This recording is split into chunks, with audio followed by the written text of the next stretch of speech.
Madame, Monsieur, bonjour. Bienvenue sur Télésud pour votre édition de la mi-journée de ce lundi 26 septembre, dont voici les principaux titres.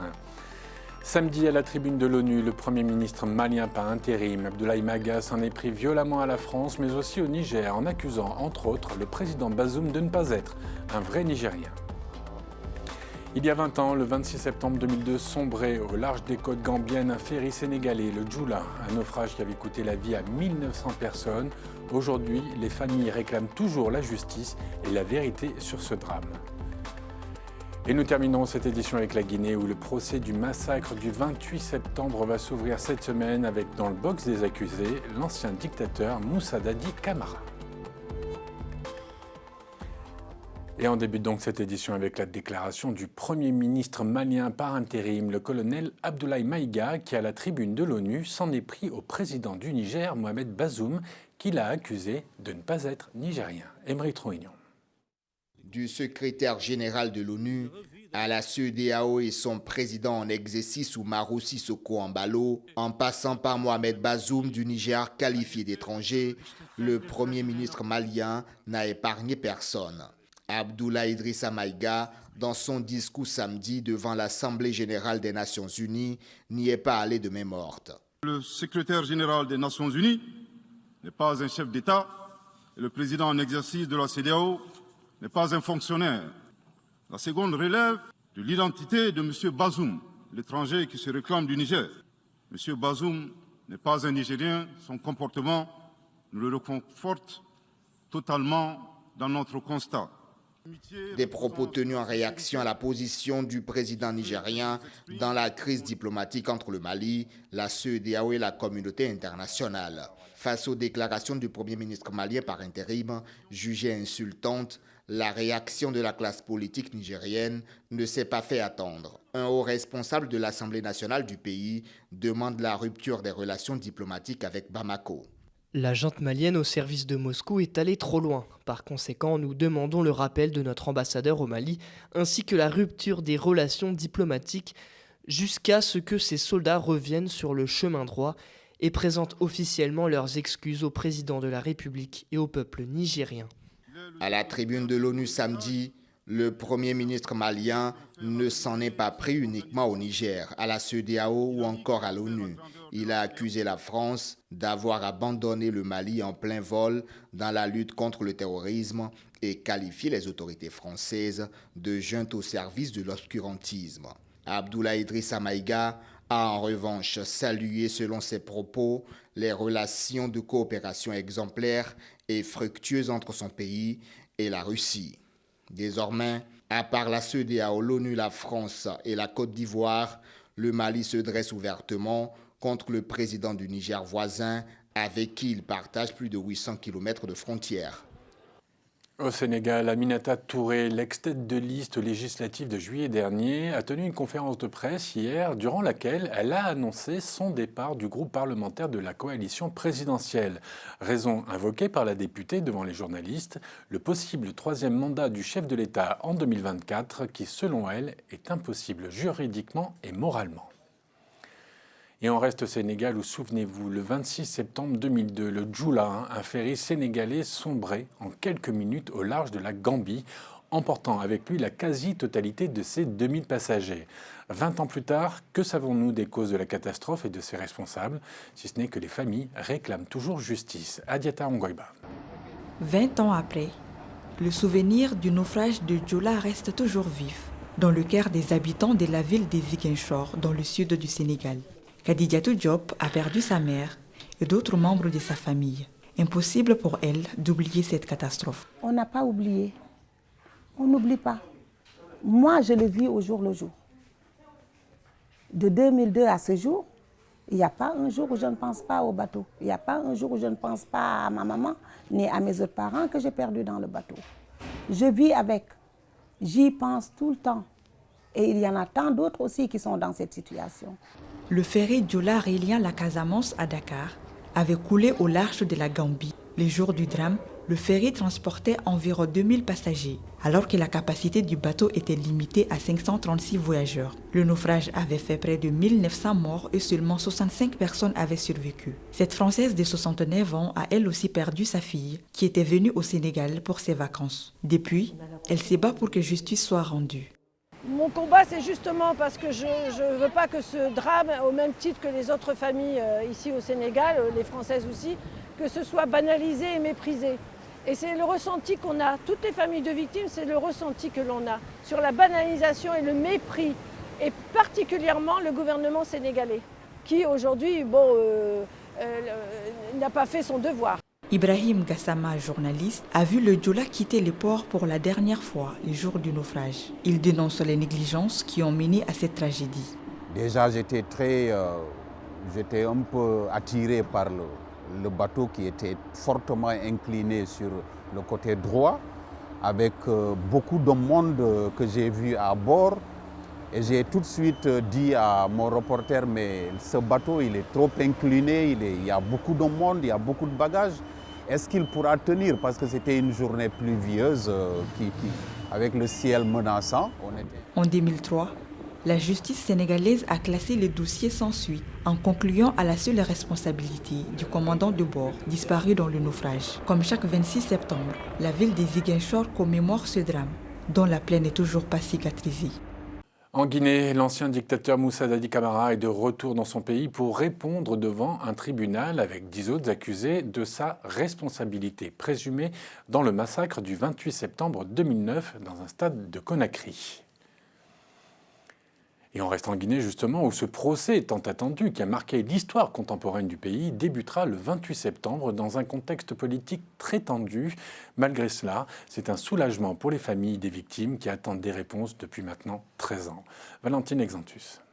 Un panneau commémoratif au-dessus de l'entrée principale du stade de Conakry.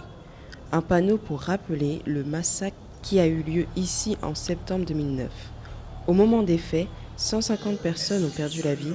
Une centaine ont été victimes de violences sexuelles. 13 ans après, un procès historique s'ouvre le 28 septembre en Guinée. Ce procès devrait enfin permettre de répondre aux nombreuses questions qui restent encore en suspens. Mais les préoccupations que nous avons, surtout aujourd'hui par rapport à ce procès, c'est comment ils vont créer les conditions pour assurer la présence effective de l'ensemble des accusés qui sont inculpés et renvoyés par devant le tribunal. Car comme vous le savez, la majorité de ces accusés ne sont pas en détention. Aux craintes expérimentées par les défenseurs des droits humains, le ministre guinéen de la Justice a promis de créer des conditions pour que les accusés soient présents devant le tribunal. Parmi eux, Moussa Dadis Camara, ancien président de la République. C'est la contestation de sa candidature à la présidence qui avait mis le feu aux poudres. Le chef de la junte est accusé d'avoir incité à la violence en envoyant l'armée sur les lieux. C'est très simple, le président Dadis Camara, comme nous avons rappelé, il était effectivement le président de transition à l'époque où les faits se sont effectivement déroulés. Et vous verrez que des personnes qui ont été au stade, qui ont été aperçues au stade, même des éléments de sa garde rapprochée, ont eux-mêmes, si vous voulez, affirmé avoir été sur les lieux sans qu'il n'ait reçu l'ordre du président Dadis lui-même. Le capitaine Camara avait pris le pouvoir en décembre 2008 à la faveur d'un putsch et s'était autoproclamé président. Il s'était dit prêt à se mettre à la disposition de la justice de son pays. Son retour au pays, quelques jours avant le début du procès, laisse croire qu'il est prêt à rendre des comptes. C'est aujourd'hui que devant la Cour pénale internationale s'ouvre le procès du centrafricain Mahamat Saïd Abdelkani, considéré comme le premier des responsables de l'ex-coalition Seleka. Il est accusé de crimes de guerre et de crimes contre l'humanité, des crimes qu'il aurait commis quand il dirigeait l'Office central pour la répression du banditisme après la prise de pouvoir de Michel Djotodia en mars 2013. En Ouganda, 16 cas d'Ebola ont été recensés dans le pays depuis la semaine dernière, dont 4 seraient morts en 3 jours. Tous ces cas et ces décès sont localisés dans la région de Mumende, à environ 150 km à l'ouest de la capitale Kampala, où aucun cas, en revanche, n'a été pour le moment découvert. Début du dépouillement pour les législatives à Sao Tomé et Principe. L'armée rwandaise qui appréhende un militaire de la RDC sur son territoire et la coalition d'extrême droite qui arrive en tête des législatives en Italie. C'est le reste de l'actualité. Début du dépouillement pour le compte des législatives à Sao Tomé et Principe. Environ 200 000 habitants ont été appelés dimanche aux urnes. Ils doivent renouveler les élus régionaux et municipaux ainsi que les 55 députés de l'Assemblée nationale pour un mandat de 4 ans. Seulement 100 000 électeurs ont répondu présents. Les Sao Toméens doivent départager les deux grands partis qui se disputent la direction du pays depuis son indépendance en 1975. Il s'agit de l'Action indépendante démocratique et du mouvement de libération du Sao Tomé et Principe parti. La Commission nationale électorale n'a pas donné de précision quant à la publication des résultats. Nouvelle affaire entre la République démocratique du Congo et le Rwanda. Un militaire congolais armé a été appréhendé samedi dernier par les soldats rwandais alors qu'il traversait la frontière entre les deux pays. Selon un responsable administratif local du Nord Kivu, au Congo, le militaire allait chercher du bois dans le village de Kabagana. À ce sujet, des démarches ont été engagées par la province du Nord Kivu auprès du mécanisme de la conférence internationale sur la région des Grands Lacs pour tenter de libérer le soldat détenu. En Italie, la coalition des droites a remporté les élections législatives italiennes et dispose d'une majorité confortable au Parlement. Fort de ce succès, Giorgia Meloni, à la tête du parti Fratelli d'Italia, a revendiqué ce lundi la direction du gouvernement italien.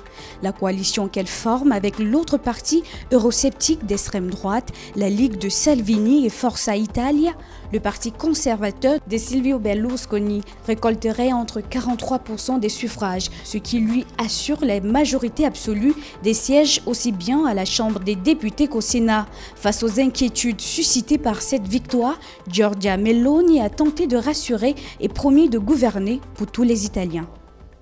Retour en France où le gouvernement se réunit aujourd'hui en Conseil des ministres durant lequel les projets de loi de finances et de financement de la sécurité sociale pour 2023 ainsi que celui sur les énergies renouvelables seront présentés.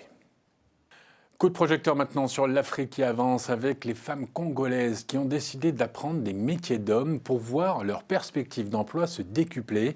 Une démarche qui rencontre déjà un beau succès comme vous allez le découvrir dans ce reportage.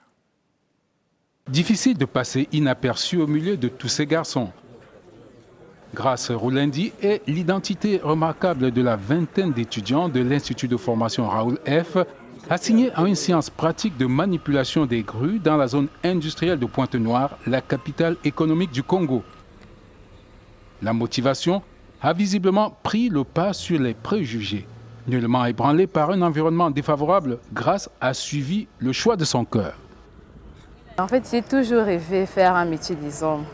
Malgré les gens ont parlé, les gens m'ont dit que non, c'est pas bien pour toi, mais moi, je suis restée moi. J'ai fait ce que je voulais faire et moi personnellement, je pense que quand une femme fait un métier des hommes, il est beaucoup plus sollicité. Mais comment est-ce que cette jeune dame issue du quartier populaire de Makayabou se sent-elle au milieu de tous ces hommes? Regrette-t-elle son choix? J'aime ça. J'aime faire un métier là où tu es remarquable en fait. Et si je faisais par exemple le secrétariat, les gens ne vont m'ignorer. D'après moi, personnellement, je pense que les gens vont m'ignorer. Mais quand je fais un métier tel que ça, moi je pense que tu as de la valeur en fait. Visiblement, Grace Roulendi se sent épanouie dans cette formation d'opératrice de grue. De son aveu, l'entourage familial et l'ambiance à l'école l'aident à surmonter les préjugés sociaux. L'Institut de formation Raoul F a déjà enregistré 12 sessions de formation en 6 mois chacune. Depuis l'ouverture en 2016, 7 femmes ont déjà été formées et d'après Cristali Bitezo, sa camarade fait exception. Bien qu'il y a beaucoup des hommes qui font partie de la formation, mais elle n'est pas dépaysée, en tout cas elle s'applique très bien. C'est même un exemple à suivre pour la majorité des filles qui essaient un peu de se sentir hors de la société. En tout cas, Grace, c'est une modèle. À Pointe-Noire, le promoteur de cet institut de formation peut déjà, à partir de son établissement, apprécier les petits mais précieux pas de l'émancipation de la femme au Congo. La formation professionnelle brise les mythes des métiers dédiés spécifiquement aux hommes. De quoi changer progressivement la donne dans un pays majoritairement féminin où l'on se marie souvent très jeune sans grande chance d'apprendre un métier. Un reportage que vous pourrez découvrir dans son intégralité dans Initiative Africa sur Télésud. Il est l'heure pour nous de retrouver Mathieu Nicolas pour notre page sport du lundi.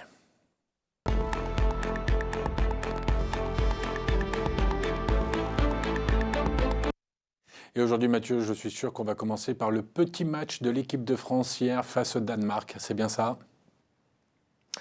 Bonjour Laurent, tout à fait. Hier soir, les Bleus se sont inclinés face au Danemark 2-0 à Copenhague.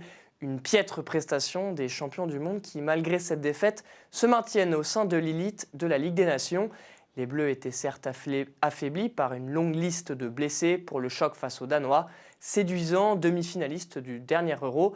Mais ils avaient suffisamment de réserves pour espérer aller chercher la victoire. En vain, ils ont souffert et ont coulé avant même la mi-temps.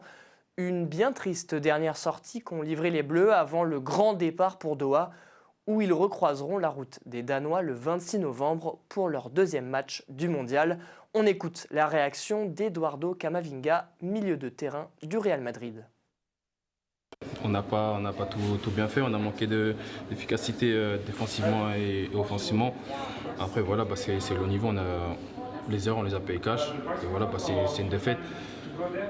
On mérite ces défaites parce que ça n'a pas été un gros match de notre part. Qu'on a manqué d'efficacité offensivement et défensivement, mais qu'il ne fallait pas garder que le négatif, on a quand même fait de bonnes choses. On a réussi à se créer énormément d'occasions, mais après, comme je l'ai dit, on a manqué d'efficacité. Non, faut pas s'inquiéter. Faire des mauvais matchs, ça arrive. Et comme on l'a dit, on a énormément de qualité dans cette équipe. Donc on peut passer du tout au tout, donc faut pas s'inquiéter. Toujours en football, le Sénégal s'est montré sérieux en amical face à la Bolivie. Les champions d'Afrique se sont imposés 2-0 grâce à des réalisations de Boulaye Dia, auteur d'une frappe lointaine pour ouvrir le score, et Sadio Mané, buteur sur pénalty avant la pause. Le Ghana, en revanche, a pris l'eau face au Brésil 3-0 avec un doublé de Richarlison. Et à noter également la défaite des Lions indomptables face à l'Ouzbékistan.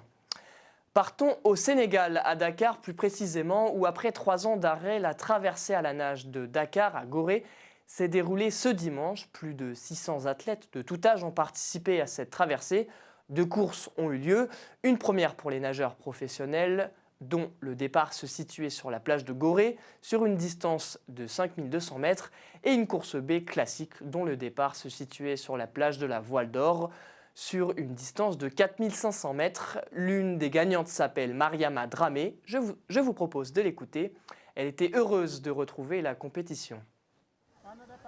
Oui, ça fait 3 ans qu'on a arrêté cette course, mais nous dans le club, à la résidence AXA Maris, on n'a pas arrêté les entraînements.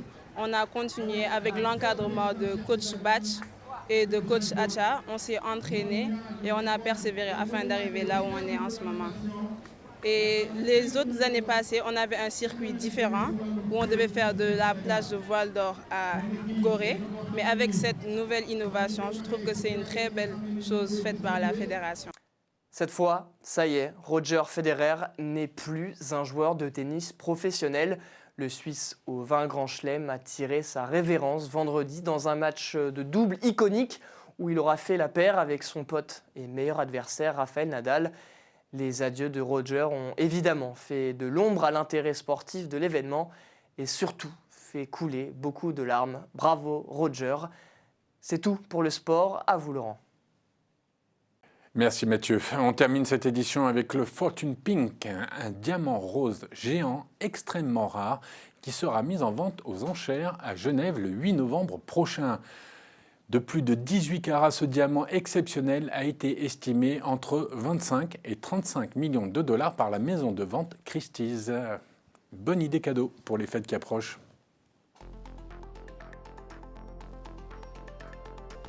C'est la fin de cette édition. On se retrouve demain pour une nouvelle édition de la mi-journée. Bonne journée à tous. À demain. Au revoir.